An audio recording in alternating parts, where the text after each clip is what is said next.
wabarakatuh. Jadi pada pertemuan kali ini kami akan melakukan praktikum yaitu proses difusi dan osmosis. Sebelum itu, perkenalkan nama saya Nurita Wulandari, absen 29 dari kelas 11 PS2 dan di sebelah saya adalah Karisma Ingira Milenia, absen 20 dari kelas 11 IPS 2 SMA Negeri 2 Lumajang. Sebelum itu, kami akan menjelaskan apa itu difusi dan apa itu osmosis, dimulai dari Karisma terlebih dahulu. Difusi adalah proses perpindahan zat terlarut dari daerah dengan konsentrasi rendah atau hipotonik menuju daerah dengan konsentrasi tinggi atau hipertonik.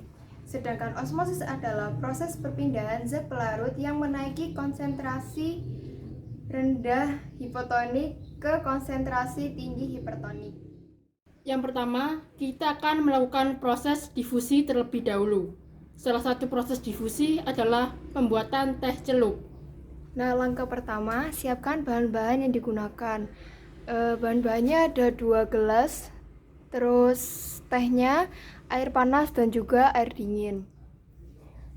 Pertama, masukkan air panas ke gelas yang satu dan air dingin di gelas yang satunya lagi.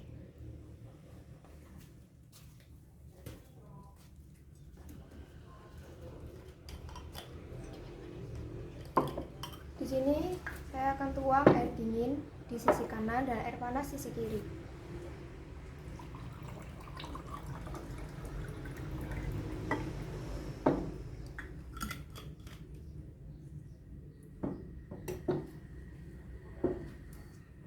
Setelah itu, masukkan teh celup pada 2 gelas tersebut.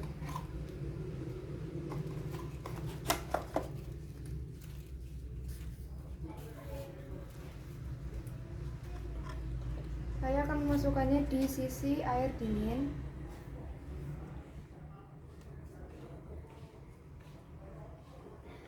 Dan di sisi lain air panas.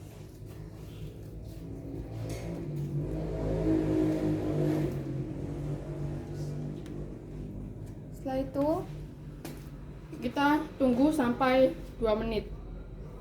Setelah menunggu selama 2 menit, mulai tampak sedikit perbedaan antara gelas yang berisi air panas dengan gelas yang berisi air dingin.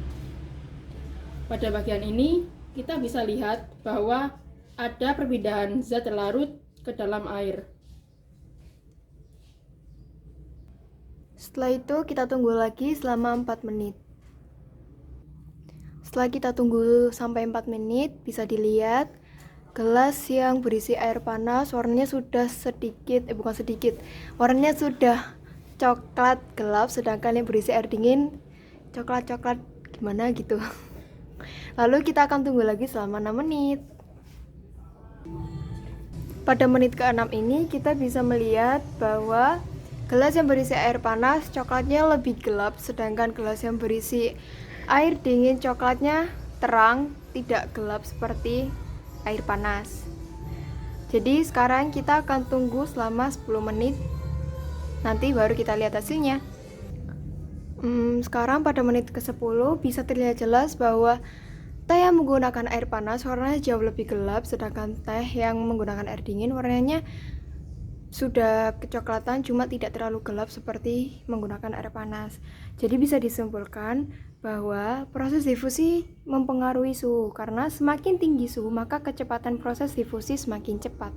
Begitu juga sebaliknya, semakin rendah suhu maka proses difusi akan semakin lambat. Kemudian yang kedua, kami akan melakukan proses osmosis. Salah satu proses osmosis yaitu kentang dengan larutan garam.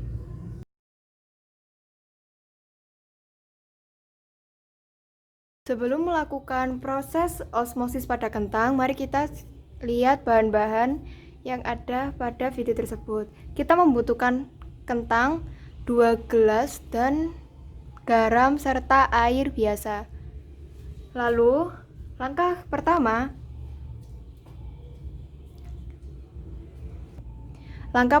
masukkan air pada 2 gelas tersebut.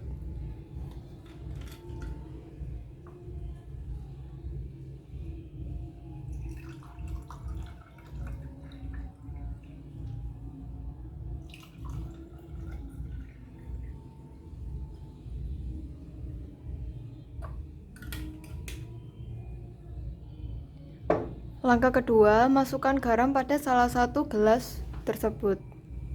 Masukkan secukupnya ya.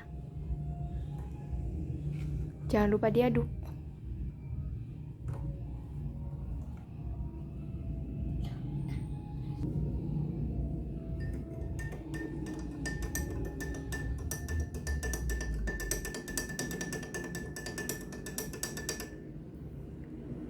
Setelah diaduk, masukkan kentang ke dalam 2 gelas tersebut.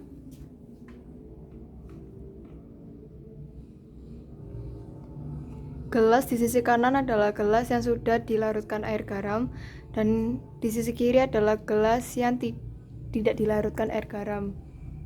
Jadi nanti setelah menunggu 20 menit, kita akan lihat bagaimana hasilnya. Sekarang sudah 20 menit, kita ambil kentangnya dan kita lihat perbedaan dari kentang tersebut. Kentang yang dengan air biasa bagaimana? Teksturnya kaku, tetap seperti biasanya.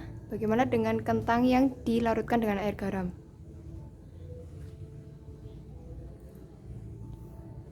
Tekstur kentangnya lebih lembek, tidak kaku seperti yang menggunakan air biasa tadi. Perbedaannya bisa dilihat dengan jelas. Oke. Nah, jadi kesimpulannya pada proses osmosis kali ini yaitu adanya perpindahan zat pelarut ke dalam kentang tersebut. Sekian dari kami. Kurang lebihnya mohon maaf. Wassalamualaikum warahmatullahi wabarakatuh.